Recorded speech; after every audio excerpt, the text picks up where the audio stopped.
बीच बड़ी खबर आपको बता दें, पहले चरण का मतदान जारी है। सुबह 9 बजे तक का वोटिंग परसेंटेज सामने आ चुका है, जिसके मुताबिक 13.13% सुबह 9 बजे तक बिहार चुनाव में वोटिंग हुई है।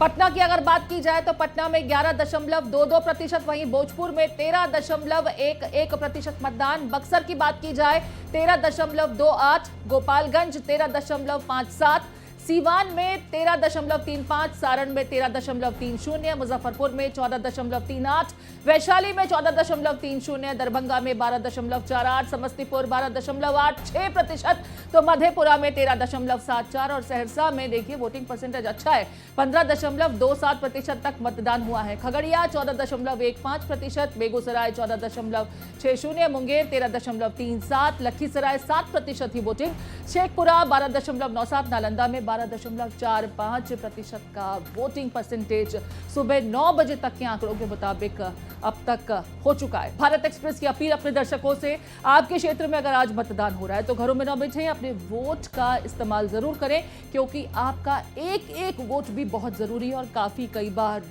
फर्क भी पड़ जाता है यही एक एक वोट के मार्जिन से। भारत एक्सप्रेस आपको लगातार पल पल की अपडेट भी दे रहा है। हमारे सहयोगी भी हमारे साथ बने हुए हैं। खगड़िया से रुक करेंगे हमारे सहयोगी का, धर्मवीर हमारे साथ बने हुए हैं। धर्मवीर, वोटिंग परसेंटेज खगड़िया के लिहाज से अगर बात की जाए तो बेहतरीन है, 14.15% तक की अब तक वोटिंग हो चुकी है। क्या कुछ तस्वीर, क्या कुछ जानकारी अभी आपके पास?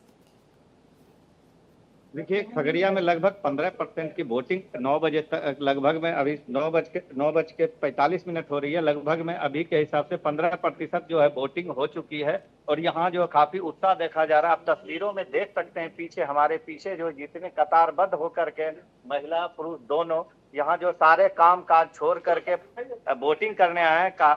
जो मोदी जी का कहना था कि पहले मतदान उसके बाद जलपान, वही जो है लोगों में आप साफ देख सकते हैं उत्साह है। और यहाँ लोग एक तरफ से कतार, यहाँ देखिए वृद्ध महिलाएं यहाँ जा रही है वोटिंग करने के लिए। ये लोग जी धर्मवीर, हम चाहेंगे कुछ मतदाताओं से बातचीत करने की कोशिश करें। हम आपके आसपास देख पा रहे हैं कि किस तरह से लंबी कतारें हैं, क्या मुद्दे हैं उनके और किन किन मुद्दों पर अपने मताधिकार का प्रयोग करने के लिए पहुंच रहे हैं। अच्छी खासी तादाद पुरुषों की भी देखी जा रही है, महिलाएं भी देखी जा रही हैं।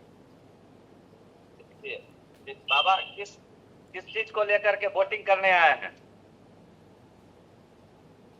कितना उत्साह है वोट करने आए हैं? बिल्कुल, देखिए बहुत सारे बुजुर्ग मतदाता हैं, वो अपने मताधिकार का प्रयोग करने पहुंचे हैं, युवा भी उसमें शामिल हैं और देखिए बढ़ चढ़कर अपने मताधिकार का प्रयोग करते हुए नजर आएंगे। आप धर्मवीर बने रहिए हमारे साथ, मेहमान भी जुड़े हुए हैं, उनका भी हम रुख कर लेते हैं। रंजन जी, मैं आपका रुख करूंगी और ये समझने की कोशिश करूंगी, तेज प्रताप के अलग होने के बाद कितना डेंट पार्टी को पहुंचता हुआ नजर आ रहा है? ऐसा है कि स्वाति, वहां पर जहां से तेज प्रताप चुनाव लड़ रहे हैं महुआ जी से, सर, वहां पर तो असर रहेगा। वहां तो इसलिए असर रहेगा क्योंकि तेज प्रताप वहां पर लगातार जाते हैं, उनकी अपनी एक छवि बना रखी है, वहां उनके वोटर्स हैं, तो वहां पर असर पड़ेगा। लेकिन पूरे बिहार में वो कितना असर डाल पाएंगे ये कहना बहुत मुश्किल है, क्योंकि कुछ कुछ सीटों पर कुछ उनके उम्मीदवार ऐसे होंगे जो जिनको कुछ वोट्स आ जाएंगे, कुछ सैकड़ों में, कुछ हजारों में, इस तरीके। एक सवाल और मैं आपसे सर, यहाँ पर बहुत महत्वपूर्ण ये सवाल हो जाता है सर कि MY फैक्टर जो आरजेडी की तरफ से कोर वोटर्स कहे जाते हैं, MY के समीकरण को लगातार साधने की कोशिश की जाती है। और मैंने सवाल अमृतांशु जी से भी अब से कुछ ही देर पहले किया था कि जिस तरह से मुकेश सहनी को उप मुख्यमंत्री के तौर पर प्रेजेंट किया गया, हालांकि प्रेस कॉन्फ्रेंस में यह भी कहा गया कि कुछ और उप मुख्यमंत्री हो सकते हैं, लेकिन किसी मुस्लिम चेहरे को जगह नहीं दी गई, जिसको लेकर ओवैसी ने निशाना साधा। इसका क्या कुछ असर देखने को मिलेगा आरजेडी के वोटर्स पर? देखिए, मुझे नहीं लगता कि इस चुनाव में बहुत असर देखने को मिलेगा, इसलिए कि एक अभी तक पूरे भारत में भी देखें और खासतौर पर बिहार में ना, मुसलमानों के पास एक ऑल्टरनेट नहीं दिखता है। उनको अपना एक कोई भी नेता ऐसा नहीं दिखता है जो उनके हित की बात करे। वो चाहते तो हैं कि वो बदलाव करें। देखिए, मुस्लिम कम्युनिटी किसी भी कीमत पर भारतीय जनता पार्टी को वोट नहीं करती। जब मैं ये कहता हूं वोट नहीं करती है, तो मैं 90%, 95% से ज्यादा लोगों की बात करता हूं। थोड़े बहुत जो लोग करते होंगे वो करते हैं।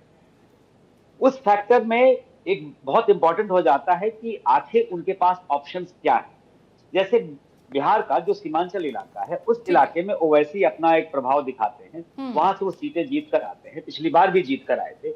लेकिन पूरे बिहार पर अगर हम बात करें तो वो बिल्कुल पूरे बिहार पर बहुत ज्यादा असर उनकी पार्टी का नहीं पड़ने वाला है। वो महागठबंधन में जुड़ना चाहते थे लेकिन वो हो नहीं पाया, लिहाजा इस बार के चुनाव में ओवैसी की पार्टी कैसा प्रदर्शन करती है इस पर भी नजर बनी रहेगी। अभी तो वोटिंग हो रही है, देखना यही है कि जनता किसके फेवर में वोट कास्ट करेगी। नतीजे 14 को आएंगे।